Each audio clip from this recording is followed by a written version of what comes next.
Mark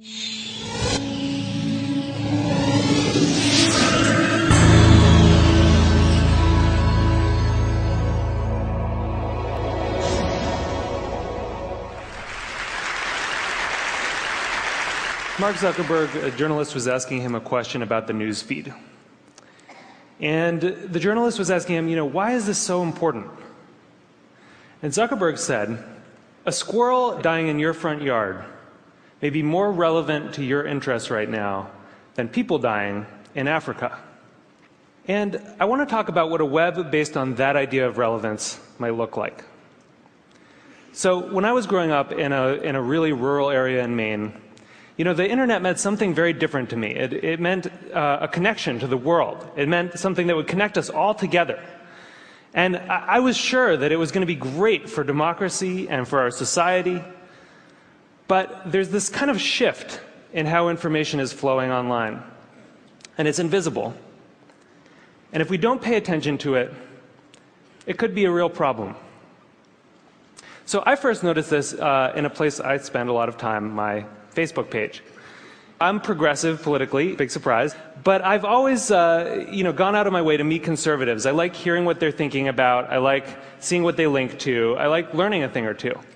And so I was kind of surprised when I noticed one day that the conservatives had disappeared from my Facebook feed.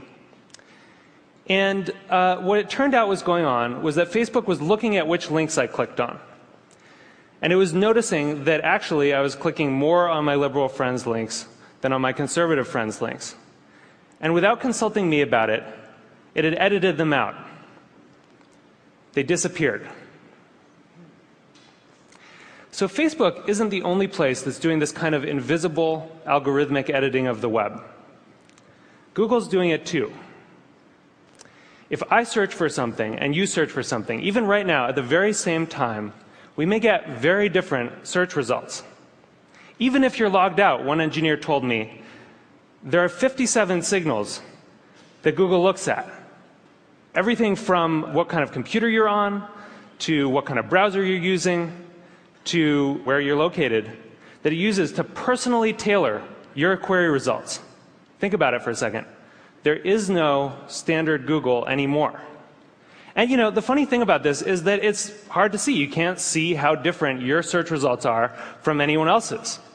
But a couple of weeks ago, I asked a bunch of friends to Google Egypt and to send me screenshots of what they got.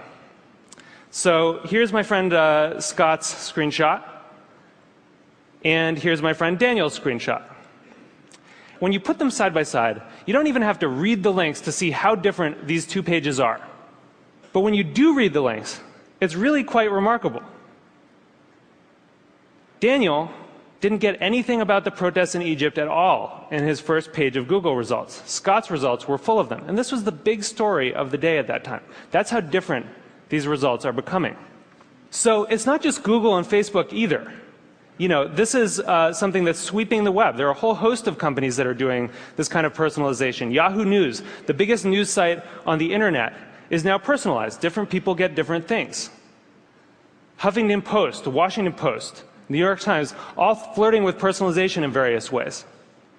And where this moves us very quickly toward a world in which the internet is showing us what it thinks we want to see, but not necessarily what we need to see. As Eric Schmidt said, it'll be very hard for people to watch or consume something that has not, in some sense, been tailored for them. So I do think this is a problem. And I think if you take all of these filters together, if you take all of these algorithms, you get what I call a filter bubble. And your filter bubble is kind of your own personal, unique universe of information that you live in online. And what's in your filter bubble depends on who you are, and it depends on what you do. But the thing is that you don't decide what gets in. And more importantly, you don't actually see what gets edited out. So one of the problems with the filter bubble was discovered by some researchers at Netflix. And they were looking at the Netflix queues and they noticed something kind of funny that a lot of us probably have noticed, which is there's some movies that just sort of zip right up and out to our houses. They enter the queue, they just zip right out. So Iron Man zips right out, right? and waiting for Superman can wait for a really long time.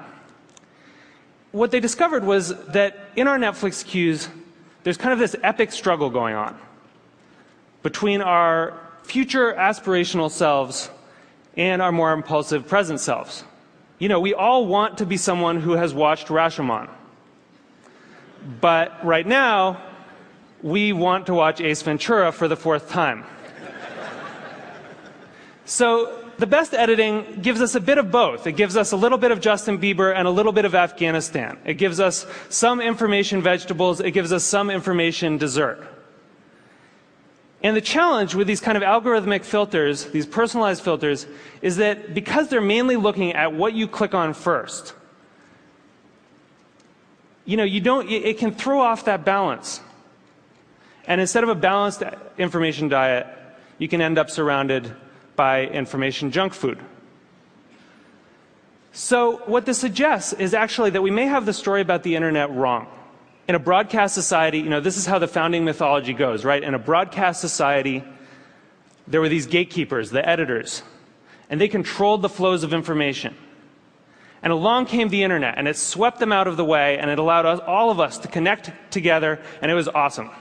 But that's not actually what's happening right now. What we're seeing is more of a passing of the torch from human gatekeepers to algorithmic ones. And the thing is that the algorithms don't yet have the kind of embedded ethics that the editors did. So if algorithms are going to curate the world for us, if they're going to decide what we get to see and what we don't get to see, then we need to make sure that they're not just keyed to relevance. We need to make sure that they also show us things that are uncomfortable or challenging or important. This is what TED does, right? Other points of view. And the thing is, we've actually kind of been here before as a society. In 1915, it's not like newspapers were sweating a lot about their civic responsibilities. Then people kind of noticed that they were doing something really important. That in fact, you couldn't have a functioning democracy if citizens didn't get a good flow of information. That the newspapers were critical because they were acting as the filter, and that journalistic ethics developed. It wasn't perfect, but it got us through the last century. And so now, we're kind of back in 1915 on the web. And we need the new gatekeepers to encode that kind of responsibility into the code that they're writing. You know, I know there are a lot of people here from Facebook and from Google, Larry and Sergey, who, you know, people who have helped build the web as it is, and I'm grateful for that. But we really need you to make sure that these algorithms have encoded in them a sense of the public life, a sense of civic responsibility. We need you to make sure that they're transparent enough that we can see what the rules are that determine what gets through our filters. And we need you to give us some control so that we can decide what gets through and what doesn't. Because I think we really need the internet to be that thing that we all dreamed of it being. We need it to connect us all together. We need it to introduce us to new ideas and new people and different perspectives. And it's not going to do that if it leaves us all isolated in a web of one. Thank you. Thank you.